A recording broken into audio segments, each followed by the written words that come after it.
I need to tell you about my sister's apartment.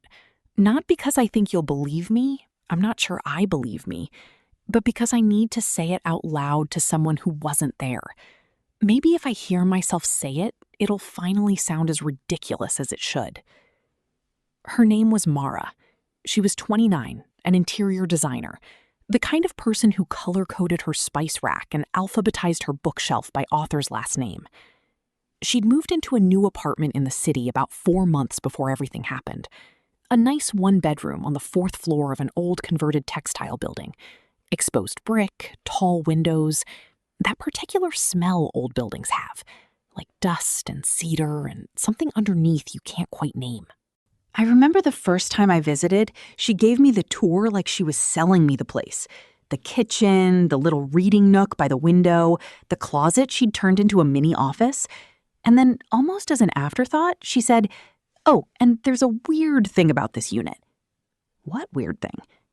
The landlord said the tenant before me left some stuff behind. In the walls, apparently? Like sealed into the walls. There's a section in the bedroom closet where you can tell the drywall's newer than the rest, patched over. I asked her if that didn't bother her. She laughed.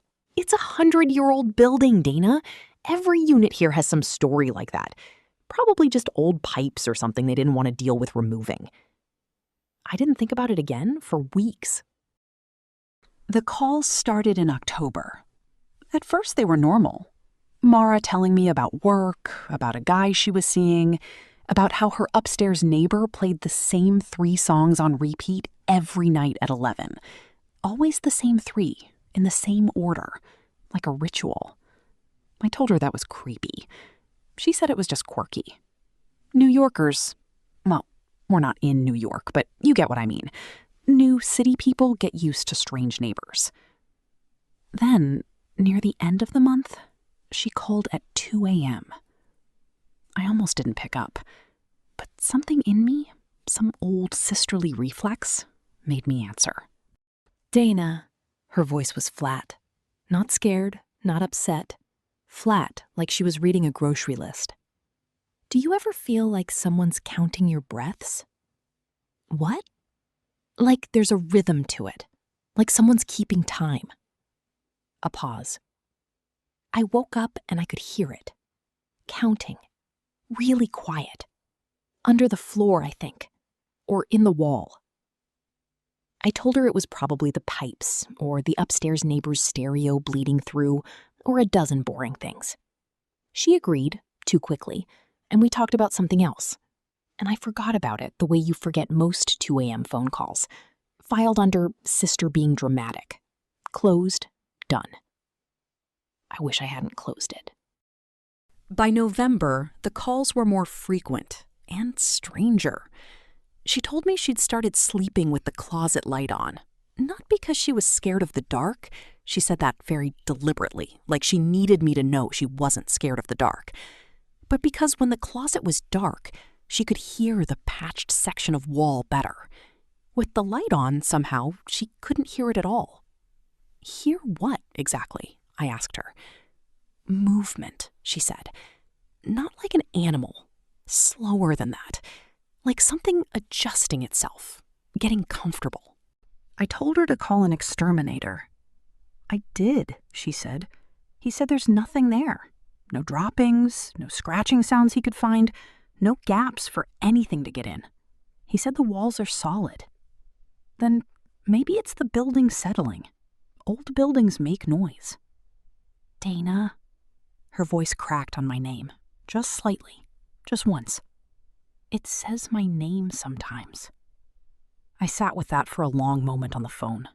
The kind of silence where you can hear the other person breathing, and you're both waiting for someone to say the sentence out loud that makes it real or makes it nothing. "It says your name?" I repeated. Not out loud. Not like talking. It's more like, you know how sometimes you'll hear someone say your name from another room, and it's just static, or the TV, or nothing at all, but for half a second your brain is completely sure someone said it? She exhaled. "It's like that, except it happens every night, And it's never wrong. It's never just static. It's always exactly my name. I told her to come stay with me for a few days. She said she would. She didn't. I want to be honest with you about something. Part of me, at the time, wondered if my sister was unwell. Not in a cruel way. I loved her. I still love her. But there's a version of this story where a woman starts hearing things in her apartment walls, and the sad, mundane explanation is that her mind is doing something to her that has nothing to do with the building at all. I thought about that. I almost brought it up. I didn't. Because 2 weeks later, I saw it too. I'd come to stay the weekend, finally guilted her into agreeing to it, and I was sleeping on the pullout in her living room, which faced the short hallway to her bedroom, and past that, the closet door. I woke up sometime after 3 a.m. for no reason I could name. Just awake, all at once, the way you sometimes are when your body decides something is wrong before your mind catches up. The closet light, which Mara always left on, was off. I lay there telling myself the bulb had burned out. That's all. Bulbs burn out. I almost convinced myself and almost went back to sleep. And then I heard it. It wasn't loud. I want to be precise about that because I think the quietness is the worst part. Worse than if it had been a scream or a bang or anything dramatic. It was a soft, patient shifting sound coming from the direction of that closet, behind the hallway wall. The sound of weight redistributing itself, like someone lying very still for a long time, finally deciding to turn over. And then, so quietly, I told myself for years afterward that I imagined it. I heard my sister's name. Not spoken, not really a voice at all. More like the shape of her name pressed into the air, the way your ears fill in a word from a sound that's almost but not quite that word. Mara. I didn't move. I want you to understand that. I have run marathons. I have given birth. I have done difficult, effortful things with my body. And none of them compare to the effort it took to stay still on that pull-out couch and not make a sound. Every instinct told me that whatever was on the other side of that wall was listening for a response, and that giving one would change something between us, between it and me, permanently. In the morning, the closet light was on. Mara said she must have not turned it off properly the night before. I didn't tell her what I'd heard. I told myself I was protecting her. Really, I think I just didn't want it to be true, and not telling her felt like a way of keeping it from becoming true. I left that Sunday. I called her every day that week. She sounded tired, but okay. And I let myself believe that whatever had happened that weekend was a fluke, a trick of half sleep and an old building's noises, the kind of thing that feels enormous at 3 a.m. and foolish at noon. Then, on a Thursday, she didn't answer. I called 4 times. I texted. Nothing. I told myself she was busy, or her phone had died, or she'd gone out with the guy she was seeing and forgotten to charge it. I told myself several boring, comfortable things. By Friday morning, I drove to her building. Her neighbor let me into the hallway. An older man, kind eyes, the type who waters the building's lobby plants without being asked. He said he hadn't seen Mara in a couple of days, but that wasn't unusual. People keep to themselves. I knocked. No answer. I used the spare key she'd given me for emergencies, and I told myself this counted, that this was exactly the kind of thing a spare key was for. The apartment was clean, untouched almost. Nothing knocked over, nothing disturbed. Her purse sitting on the counter with her wallet and keys inside it, which struck me even in the moment as deeply wrong. You don't leave your apartment without your keys, and you certainly don't leave it and not come back for 2 days. The closet light was off. I stood in her bedroom for a long time before I made myself walk to that closet. I don't know what I expected. I think some small, hopeful part of me expected to find her asleep on the floor in there, having fallen asleep reading, phone dead, completely fine, and I would laugh about this for years at Thanksgiving. The patched section of drywall, the newer patch she'd shown me the first day, the section she said the landlord mentioned, was gone. Not broken, not torn open. Gone. Like it had never been patched at all. The wall smooth and continuous and old, matching the rest of the closet exactly, as if that newer section of drywall had simply unhappened. There was no opening, no hole, no gap, nothing a body could fit through, nothing an animal could fit through. Just wall.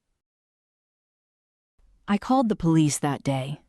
I want to tell you they found something, some explanation, some door I'd missed, some rational unraveling of the whole thing that let me sleep at night. They didn't. There was no sign of forced entry, no sign of a struggle. Her building's cameras, which covered the lobby and the fire escape, showed her coming home Wednesday evening and never showed her leaving. They opened the wall, eventually, on the third day, once they'd exhausted every other explanation. Behind it was nothing. Empty space between studs, the way any wall is. No door, no passage, no secret room. Nothing that could explain where a grown woman had gone, or how, or why the drywall that used to be patched no longer showed any sign of ever having been disturbed. It's been 3 years. I still get the calls sometimes. Not from Mara's number. That was disconnected within the month, the way numbers are. I get them from unknown numbers. Always late. Always the same 3 or 4 seconds of dead air before the line clicks over to nothing. I used to think it was a scam robocall glitch. I've mostly convinced myself of that. Mostly. I moved twice since then, each time picking a newer building, something built in the last 20 years. No exposed brick, no character, no history I don't already know the whole of. I tell myself that's a coincidence, a preference, nothing more than taste. But sometimes, in the new place, in the middle of the night, I'll wake up for no reason I can name, and I'll lie very still, and I'll listen to the walls the way you listen for a voice you're afraid of recognizing. And most nights, there's nothing. Old buildings settle. Pipes tick as they cool. That's all it ever is. 99 nights out of 100. But every so often, not every night, not even every month, just often enough that I've never fully let myself relax again, I'll hear it. That same patient, unhurried shifting sound. The sound of something that has been still for a very long time, deciding, quietly, to turn over. And once, just once, in a new apartment in a new city, with no history that I know of and no patched section of drywall that I've found, I heard my own name. Not spoken, just the shape of it, pressed into the dark. I didn't answer. I don't think I ever will.